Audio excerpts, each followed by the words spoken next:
Hey everyone, it's that time of the year and I just completed my 60 book reading challenge for 2013. So now I'll go over the rest of the books that I read. But first, if you didn't watch my reading challenge update video from a few months ago, you probably want to do that because that one will have the first 30 books and this one will have the last 30. So to get started, I read Beautiful Darkness, the second book in the Castor Chronicles, sequel to Beautiful Creatures. I did own Beautiful Darkness at the time I read it, but I went through my books and got rid of some that I knew I didn't need anymore, so that should tell you what I thought about the sequel to this book. But I do plan on continuing with the last two books in the series. I gave Beautiful Darkness 3 stars out of 5. The next book that I read was The Absolutely True Diary of a Part-Time Indian by Sherman Alexie. This is one of the books that I read at work while it was slow, and I really enjoyed it. It was fun to read and also very moving. It was my first Sherman Alexie book, and I gave it 4 stars out of 5. Next, I read Her Fearful Symmetry by Audrey Niffenegger, who also wrote The Time Traveler's Wife, which I absolutely loved. And as far as this book, I did enjoy it. I thought it was really interesting. It kept me guessing the whole way through. But I didn't outright love it, so I gave it 4 stars out of 5. Next, I read The Bell Jar by Sylvia Plath. This was the first thing I've ever read by Sylvia Plath, and a lot of people on here told me to read it as soon as possible, so I did, and I enjoyed it. It was a good read, definitely well written, so I gave it 4 stars out of 5. I think this is one that I'll definitely want to reread in the future. And next I read, of course, The Cuckoo's Calling by Robert Galbraith. As soon as I found out who the real author of this was, I ran out and bought it, and I really enjoyed it. Of course, it's just really well written. I love the way she does her characters and just her word choice and everything. I gave this 5 stars out of 5. I don't think I liked it as much as The Casual Vacancy, but it's definitely worth a read for me. The next book I read was the 3rd book in the Wheel of Time series, called The Dragon Reborn by Robert Jordan.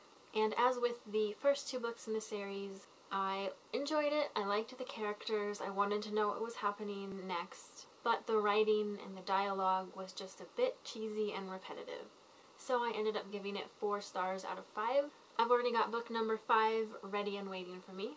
The next book I read was City of Bones, the first book in the Mortal Instruments series, which was not a book I was originally planning on reading, mostly because of the cover, but since so many people love it and it was a movie coming out soon, I went ahead and read it, and I did enjoy it.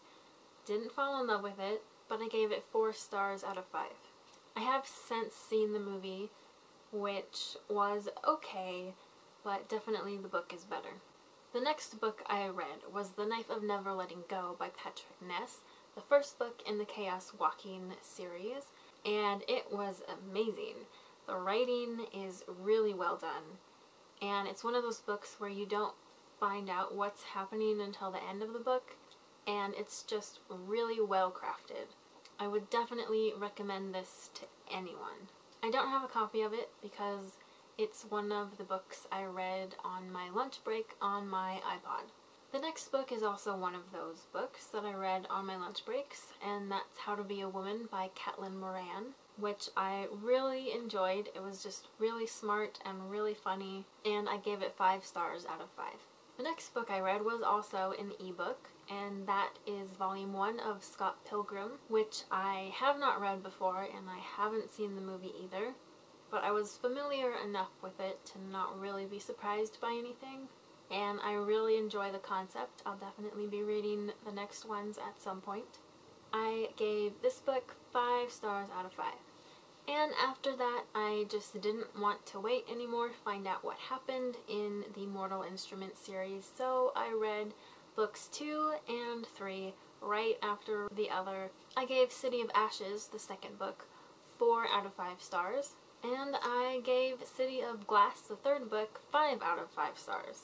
It wasn't the best book ever, but I just really enjoyed it. I sped through it, and any book that I speed through, I know I have to give 5 stars. I didn't feel the immediate need to continue with the series, so I haven't read the next books, but it was enough of a conclusion for now. The next book I read was Wuthering Heights by Emily Bronte. This was my 4th or 5th time reading this book, and it's a definite favorite, but I wanted to reread it because I hadn't for a couple years and just wanted to make sure that I really loved it, and I do. I, of course, gave this 5 stars out of 5.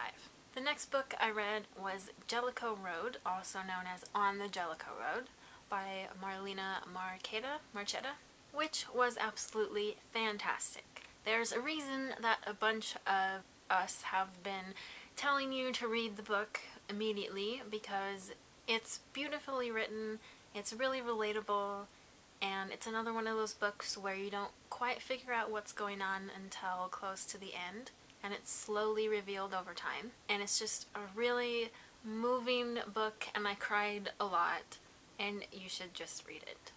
Of course, I gave it 5 stars out of 5. The next book I finished was The Flinch by Julian Smith. I first started reading this a long time ago after Hank Green made a video about it, and I thought it was really interesting at the beginning, and then I kind of got bored with it, didn't read it for a long time, and then decided that I just needed to get it over with. So I read the rest of it, and if you know what it's about, then you'll know what I mean when I say it was more freeing for me to realize I didn't have to follow the book's homework assignments than the actual lesson that the book was trying to teach. I didn't end up rating it on Goodreads because I just didn't know what to put it as. If you want, it's free online, so you can go read it if you want. The next book I read was the 4th book in the Wheel of Time series, called The Shadow Rising, and at this point, I don't even remember what happens in which book, and I don't know what the heck is going to happen in the last 10 books in the series, because so much has happened already, but I will continue with the series as I said earlier. And with the other 3 books in the series, I gave the 4th one 4 stars out of 5. The next book I read was Mouse by Art Spiegelman, Volume 1, My Father Bleeds History, which I really enjoyed. I gave it 5 stars out of 5. I really enjoyed the concept of the storytelling within the graphic novel, and I will definitely be reading Volume 2. Next, I read Lady Susan, The Watsons, and Sanditon by Jane Austen. I mainly read this because I wanted to read Sanditon after the web series version of it ended, and it was interesting. And then I read The Watsons, which I enjoyed much more, and it felt much more like a typical Jane Austen novel. And Lady Susan I didn't actually read this time around, but I have read it in the past, so I was able to include this as a completed read.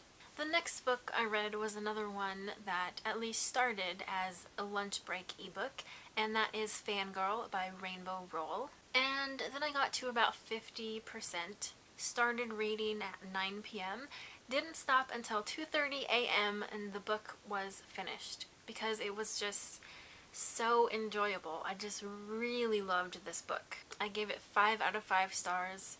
I related to the main character on so many levels, and I cried a lot, and I fell in love with the main dude in the book. If you think it's about crazy Justin Bieber fangirls, that's not it at all. And next I read Coraline by Neil Gaiman, mostly because it was around Halloween by this time, and I wanted something creepy to get me in the mood, and this definitely worked. The illustrations are creepy as heck, and I absolutely loved it. It was adorable, adorably creepy.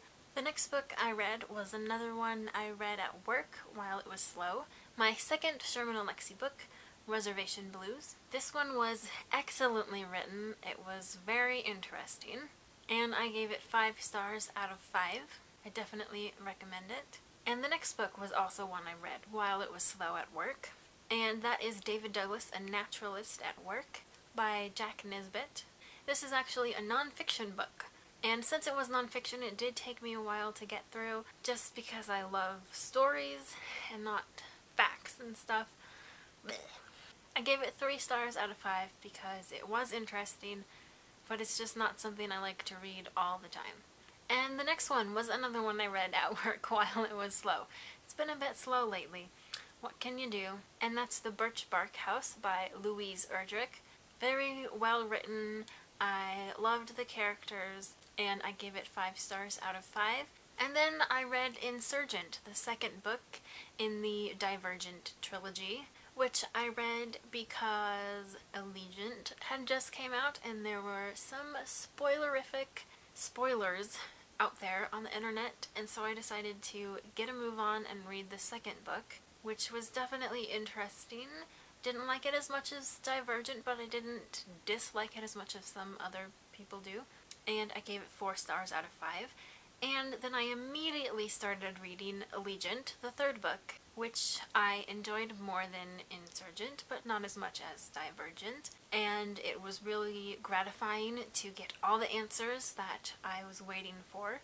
And while I do like books that slowly reveal what's really going on, less so with a series. And then there's that ending, which I won't talk about, but that was that, and didn't make me hate the book or hate the author. I thought it was a brave choice, and it made me sad. That's all I'm gonna say. And then I read another ebook, Sandman Volume 1, Preludes and Nocturnes by Neil Gaiman. This was the first time I'd ever read a graphic novel by Neil Gaiman, and I really enjoyed it. It's a DC comic, but it's not what you would typically expect from DC, at least what my impression of DC is. Although it does have brief mentions of the typical superheroes, I thought it was incredibly interesting to see Dream and Death as superheroes themselves. I gave Sandman 5 stars out of 5. And then I read another book at work pretty quickly, and that was The Game of Silence by Louise Erdrich, the sequel to The Birch Bark House, and it was just great to return to that part of the world and those characters and their lives and continue with their saga. I gave it 5 stars out of 5. And the next book that I finished was Interview with the Vampire by Anne Rice. And I say finished because I started it back after I finished Coraline around Halloween, and I had the fullest of intentions to finish it on Halloween or the next day, and that just didn't happen because it turns out it was a bit slow and a bit overly descriptive and nothing really happens. And there's more just internal dialogue and thought and description than actual plot advancement, which I didn't enjoy all that much. It can work in some books, but it just didn't work for me with this one. I gave it 3 stars out of 5. And then I read a short story called Nothing O'Clock by Neil Gaiman. This was one of the 12 short ebooks about Doctor Who in honor of the 50th anniversary, and I really enjoyed it. It was the perfect mix of Neil Gaiman-esque typical things and Stephen Moffat typical things. I gave it 5 stars out of 5. And to wrap it up, book number 60, The Handmaid's Tale by Margaret Atwood. This is another one that mostly started as a lunch break ebook, and then once I got towards the end I started reading it more often at home in larger chunks. And it was incredible. Just really well written, absolutely terrifying, and yet another book where you slowly figure out what is going on as the book progresses. In this book there is a lot of internal thought and flashbacks, which in my opinion was definitely done better than Interview with a Vampire. So those are the last 30 books that I read for my 60 book challenge this year. If you want to know more about any of my thoughts of the books, you can always head over to my Goodreads profile and check out my reviews of them there. And that's that. This video also kind of serves as a farewell to this bedroom and this filming set, because I'm moving out soon, and who knows what's coming next, but I'm excited to find out. And mostly, I'm excited to introduce you to my new apartment. And that's the birch box. And that's the birch box. Nope, not birch box. And that's the birch bark. The second book to the birch bark. And Stephen Moffat-esque tickle.